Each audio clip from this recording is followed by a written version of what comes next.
Fronteiras familiares. Todo mundo em algum momento da vida teve ou conhece alguém que ultrapassou, às vezes em palavras e ações, aquilo que de fato deveria. E muitas vezes essa pessoa faz parte do nosso contexto diário, da nossa família. Bora pro vídeo.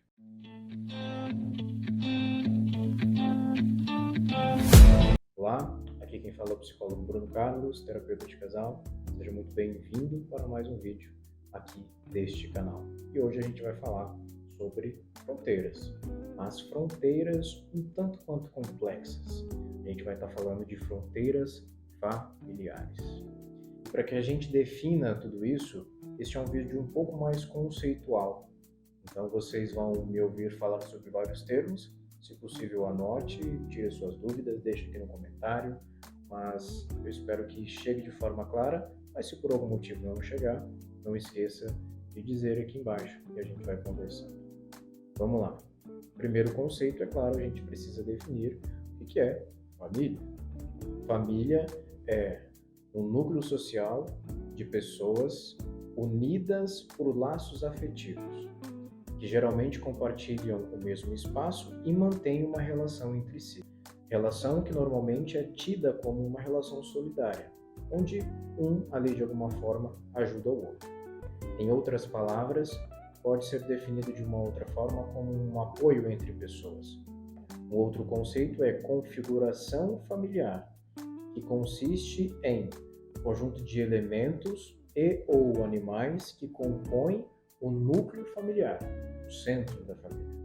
Aqui é interessante frisar uma coisa: é comum se ouvir, de um modo geral, famílias onde existe o neto e a avó ou o avô, ou famílias homoafetivas, famílias onde existe um casal e o filho tido como o bichinho de estimação, enfim, como famílias desestruturadas. Na verdade, não. Isso é um preconceito vindo a partir de um modelo de família tradicional que se tem, mas não tem nada de desestruturado nisso.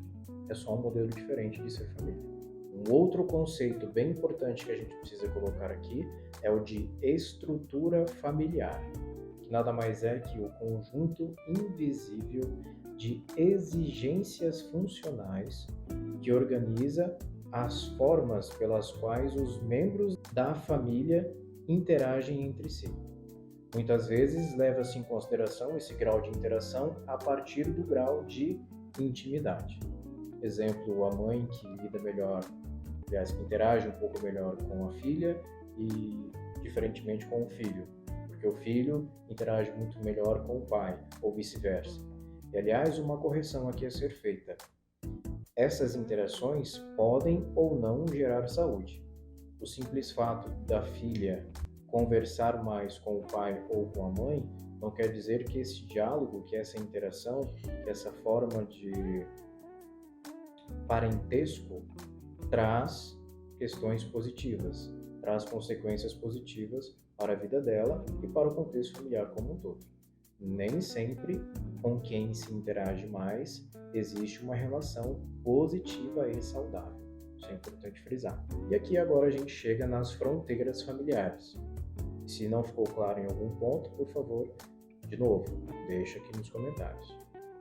Fronteiras familiares são barreiras invisíveis que demarcam os indivíduos, os subsistemas e todo o sistema. Exemplo de subsistema: relação do pai com a filha, relação da mãe com a filha ou com o filho. Exemplo de sistema: relação do casal com o núcleo familiar, parentes. É importante dizer aqui que o objetivo das fronteiras é delimitação emocional, estabelecendo ou não barreiras que regulam a permeabilidade das emoções dentro do sistema familiar. Ou seja, quanto de uma emoção que está acontecendo no sistema ou no subsistema vai invadir as demais fronteiras como um todo. Exemplo: você chega em casa com um problema familiar. O quanto disso vai ser externalizado para os subsistemas, para os filhos, ou para a família como um todo, para o sistema. Então, para que fique bem claro e para que todos os óbvios sejam ditos, a função das fronteiras familiares são de diferenciação e proteção. Um exemplo disso é a diferenciação e a proteção da relação conjugal e da relação de parentesco, né, com o restante da família. Como já falamos em outros vídeos, pode existir algumas situações conflituosas que você, enquanto marido, enquanto esposa, vai ter que pontuar que tipo de ação que você toma frente àquela situação específica, considerando ser uma situação de parentesco ou uma situação de cônjuge, né, onde você vai considerar muito mais você e o seu parceiro ou sua parceira, ao invés da família, e em situações poucas, mas em algumas outras situações que vai ser o inverso disso. E aí, sobre esse tema, eu quero deixar uma pergunta que eu vou responder em outro vídeo, ou seja, esse vídeo vai ter parte 2, considerando a complexidade que é esse tema. Então, vamos dividi-lo em duas partes. Mas a pergunta é: quais são os limites que a parentalidade deve exercer para promover saúde sem agredir a vida conjugal do casal? Se você quer ouvir qual é a resposta a essa pergunta, se inscreva no canal, clica no sininho para ser avisado sobre os próximos vídeos e a gente se vê ainda essa semana, onde eu vou responder essa pergunta e falar sobre os tipos de fronteira familiar. Te vejo lá. Um abraço.